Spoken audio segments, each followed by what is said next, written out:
Hello दोस्तों, नमस्कार। SM किसी चैनल में मैं आप सभी लोगों का दिल से बहुत बहुत स्वागत करता हूं। सो दोस्तों, इस वीडियो को स्टार्ट करने से पहले कुछ इंपॉर्टेंट बात दिखाना चाहूँगा। जैसे कि आप लोग देख सकते हो, एक लेटेस्ट वीडियो यहाँ पे मैंने अपलोड किया है। सीमेंट सेक्टर से जुड़े हुए कौन से अच्छे स्टॉक है उसके रिलेटेड यहाँ पे बात की वीडियो आप लोग जरूर देख सकते हो। टाटा ग्रुप का और एक हिडन शेयर आप लोग जरूर वो भी देख सकते हो, जो कि एक डेट फ्री है, अच्छा मल्टीबैगर स्टॉक है, आप ऐसे भी बोल सकते हो। एंड आने वाले नेक्स्ट 5 दिन में बाजार में क्या क्या होने वाला है, सो ऐसे 3 वीडियोज़ यहाँ पे अपलोड किए। तीनों वीडियो की लिंक नीचे डिस्क्रिप्शन बॉक्स में मिल जाएगी, तो ज़रूर इन तीनों वीडियो को आप लोग अगर आप चाहो तो वहाँ पे देख के खुद को अपडेट रख सकते हो। तो चलो दोस्तों, फटाफट इस वीडियो को स्टार्ट करते हैं। बट उससे पहले जरूर कहना चाहूँगा, किसी ने फर्स्ट टाइम विजिट किया चैनल को सब्सक्राइब करके बेल आइकन को हिट करके जरूर रख लेना। सो दोस्तों, अभी हम लोग आ चुके हैं बिल्कुल हमारे नॉर्मल स्क्रीन के ऊपर। एंड यहाँ पे जो सवाल था बहुत ही ज़बरदस्त सवाल था। बहुत सारे लोगों ने उस कमेंट को लाइक भी किया था एंड मतलब चाहते थे कि इसके ऊपर एक वीडियो बना दीजिए, जो कि मुझे भी लगा एक बहुत ही अच्छा सवाल है। सो दोस्तों, आप सभी लोगों को पता है मार्केट की अगर हम लोग बात करें, निफ्टी की, चलो एक काम ही कर लेते हैं, हम लोग आ ही जाते हैं मार्केट के ऊपर। आप देख सकते हैं निफ्टी 50 यहाँ पे 14,500 के करीब है। अगर सेम बात अगर हम लोग बात करें मतलब सेंसेक्स की, तो नियर बाय 49,000 ही है, हम लोग नियर बाय 50,000 कह सकते हैं, राइट। सो यहाँ पे सवाल बहुत ही ज़बरदस्त था कि मार्केट अगर हम लोग देखें तो बहुत ही हायर लेवल पे है, ये तो कोई अभी बच्चा भी बता पाएगा। पीई रेशो की भी बात करें तो पहले हम लोग 30 की बात करते थे, अभी तो लगभग 40 के आसपास हम लोग देखने को मिल जाता है, राइट। सो दोस्तों, यहाँ पे बाजार में अभी फ्यूचर में ऐसे कौन से खतरे हैं, खतरे इन द सेंस कि बाजार को वो नीचे गिरा सकते हैं। देखिए दोस्तों, ये तो सभी लोगों को पता है, आप लोगों को भी पता है क्या, कि बाजार कभी ना कभी गिरने वाला है। पता है ना, कभी तो गिरने वाला है, ये सभी लोगों को यहाँ पे पता ही है। सो यहाँ पे बहुत सारे लोग पूछते हैं कि सर देखिए, मार्केट को गिरने के लिए क्या चाहिए होती है, एक वजह चाहिए होती है। और इसी से रिलेटेड हम लोगों ने कुछ पास्ट में अगर हम लोग 2 हफ्ते को भी चेक करें तो बाजार बिल्कुल अप ट्रेंड में ही था, राइट। बट यहाँ पे एक या 2 बार हम लोग को बाजार में गिरावट देखने को मिली। सो वो गिरावट क्यों थी, क्योंकि उसके पीछे कुछ ना कुछ वजह, बोलते ना एक्सक्यूज़ चाहिए बाजार को। इतने हायर लेवल पे कुछ भी एक्सक्यूज़ मिल जाए बाजार को तो बाजार गिर जाएगा। सो यही कौन से ऐसे एक्सक्यूजेस है जिसके चलते बाजार में यहाँ पे गिरावट हो सकती है। तो ऐसे 3 से 4 कारण मैं आप लोगों को यहाँ पे बता सकता हूँ। यस दोस्तों, क्योंकि अगर आप लोग देखो कि ये निफ्टी या फिर सेंसेक्स की बात करें, ये फ्राइडे के दिन डाउन थे। अभी ये डाउन क्यों थे आपको पता है, क्योंकि इससे रिलेटेड मैं ऑलरेडी एक मतलब बोलते हैं ना वीडियो बना चुका हूँ। और ये देखिए, उसी का रीज़न मैंने यहाँ पे आप लोगों को प्रोवाइड किया था। बाजार में गिरावट सिर्फ एक ही कारण था। जैसे मैं कहता हूँ कि बाजार में अगर 1% 2% की गिरावट होगी अभी, तो उसके पीछे कोई तो कारण होना चाहिए। चाहे वो कारण बड़ा भी नहीं होगा तो भी चलेगा, बट छोटा बहुत भी कारण यहाँ पे बाजार को मिल जाए तो बाजार सडनली रिएक्ट करेगा। इतने हायर लेवल पे हम लोग बैठे हुए हैं। सो वो एक रीज़न कौन सा था जो हम लोगों ने देख लिया था, कोरोना वायरस। एंड वो कहाँ पे बढ़ रहा है आप सभी लोगों को पता है, यूरोप में। एंड यूरोप में लगातार वहाँ पे वो बढ़ रहा है, तो आप सभी लोगों को पता है वहाँ के मार्केट में ज़बरदस्त गिरावट देखने को मिली। सो हमारे मार्केट में भी गिरावट देखने को मिली। सिर्फ इंडियन मार्केट में क्या, पूरे दुनिया के जितने भी मार्केट थे वो हम लोग को डाउन देखने को मिले। सो ऐसी कुछ अभी आने वाली 3 से 4 वजह मैं आप लोगों को बताने वाला हूँ। एंड ये वजह हमारे इंडियन मार्केट से जुड़ी हुई है। डेफिनेटली इंटरनेशनल लेवल पर भी कुछ भी हो सकता है, राइट।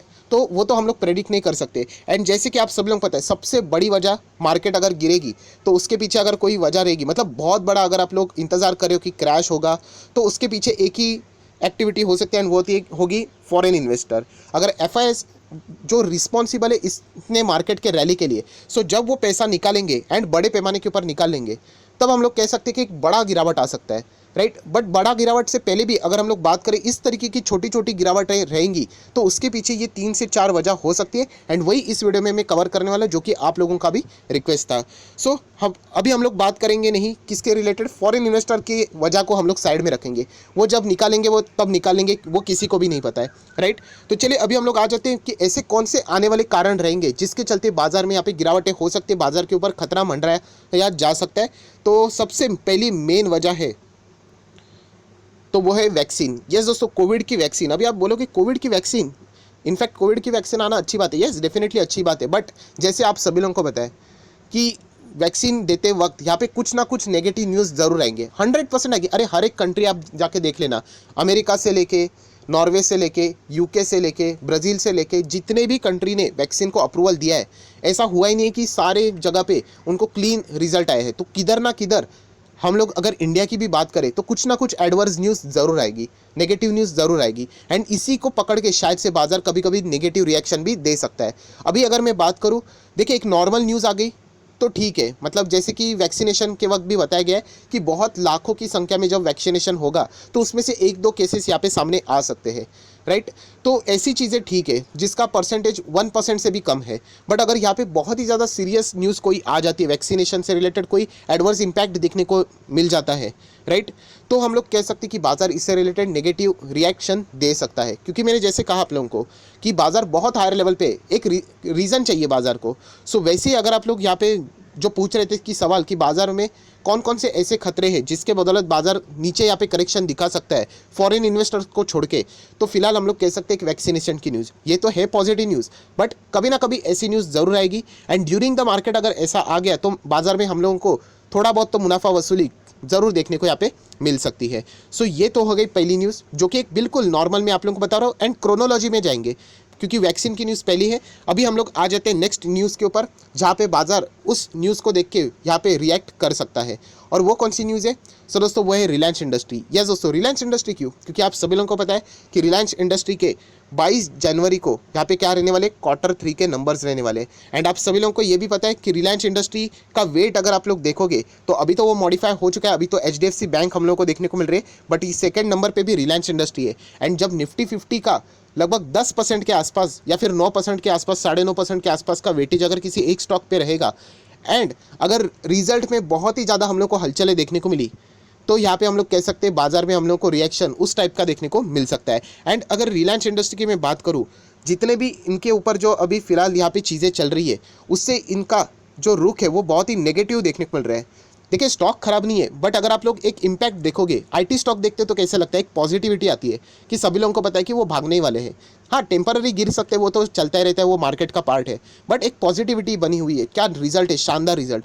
बट अगर हम लोग रिलायंस के और यहाँ पे आ जाते हैं, आप देख सकते हैं अनसर्टिनिटी है, केस में मामला चल रहा है, राइट, सऊदी अरब की डील क्वेश्चन मार्क चल रहा है, मतलब इतनी सारी चीज़ें देखने के बाद नेगेटिविटी देखने को मिलती है, राइट। तो इसी के चलते अगर रिजल्ट में यहाँ पे कुछ 19-20 हो गया तो डेफिनेटली हम लोग कह सकते हैं कि यहाँ पे बड़ी प्रॉफिट बुकिंग भी देखने को मिल सकती है। इसका अर्थ ये नहीं कि जो लंबी अवधि के इन्वेस्टर है उनको कोई फर्क नहीं पड़ता है, क्योंकि वो लॉन्ग टर्म इन्वेस्टर है।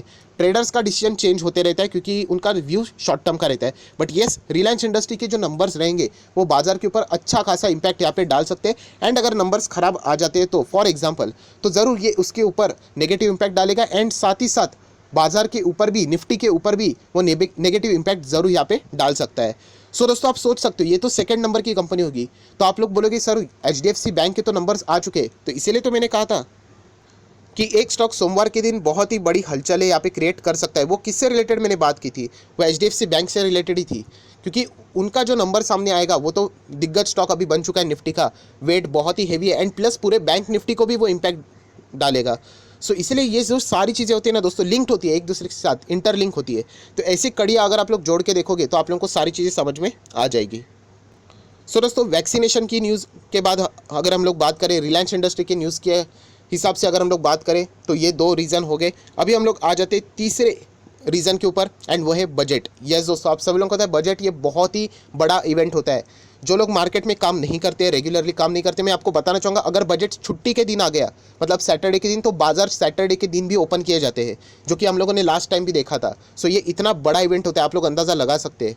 क्यों देखना होता है कि बजट ने जो, मतलब जो सरकार ने यहाँ पे जो पेश किया है वो कैसे रहने वाले, मतलब जो बातें तो उन्होंने बोली है, बट एक्शन में तो बजट के दिन वो अनाउंसमेंट करेंगे, वो पढ़ के बताएंगे कि उन्होंने एक्चुअल में क्या क्या चीज़ें की है, तब बाजार उसका रिएक्शन देता है। एंड अभी तक अगर हम लोग एक हिस्ट्री निकाल के देख ले बजट में, यूजुअली अगर पिछले भी कुछ बजट्स में अगर हम लोग देखें मार्केट का रुझान कैसा रहा है, तो नेगेटिव ही देखने को मिला है। जैसे मैं लास्ट वीडियो में भी बताया था कि लास्ट ईयर में भी जब बजट हुआ था 1000 पॉइंट से सेंसेक्स गिर गया था। सो इसका अर्थ ये नहीं कि सेंसेक्स खराब हो गया, खत्म हो गया, आज देख सकते हैं टॉप पे ही है, बट वो तभी एक, मतलब बोलते हैं ना, जो सरकार ने जो काम किया है वो बाजार को कैसे लगा उसका एक रिएक्शन होता है। नेगेटिव मतलब बाजार को वो चीज़ अच्छी नहीं लगी। सो अभी बहुत सारे लोगों का और एक चीज़ रहेगा, जैसे कि सर ये बजट की बात करें वो तो 1 फरवरी को है, यही तो सीखना है कि 1 फरवरी के दिन कुछ नहीं होगा, जो होना है वो पहले 1-2 दिन हम लोग को देखने को मिलेगा, एक्सपेक्टेशन देखने को मिलेगी, हलचलें देखने को मिलेगी, ऑटो सेक्टर कवर होगा कि नहीं होगा, हेल्थ सेक्टर कवर होगा कि नहीं होगा, रियलिटी सेक्टर, इंफ्रास्ट्रक्चर से रिलेटेड कुछ बजट में है कि नहीं है। सो ये हिंट हम लोगों को मिलना शुरू हो जाते हैं। सो इसके चलते हम लोग कह सकते हैं कि अगर कोई नेगेटिव न्यूज़ आ गई तो हम लोग कह सकते हैं कि बाजार को रिएक्शन यहाँ पे मिल सकता है। एंड बजट के दिन अगर हम लोग बात करें तो बजट ऑलरेडी हम लोग कह सकते हैं कि फाइनेंस मिनिस्टर ने कहा है कि ये जो बजट है बहुत ही सुपर्ब रहने वाला है, बट देख लेते हैं कि हकीकत में कैसे रहेगा, क्योंकि बाजार अपना रिएक्शन ज़रूर दिखाएगा।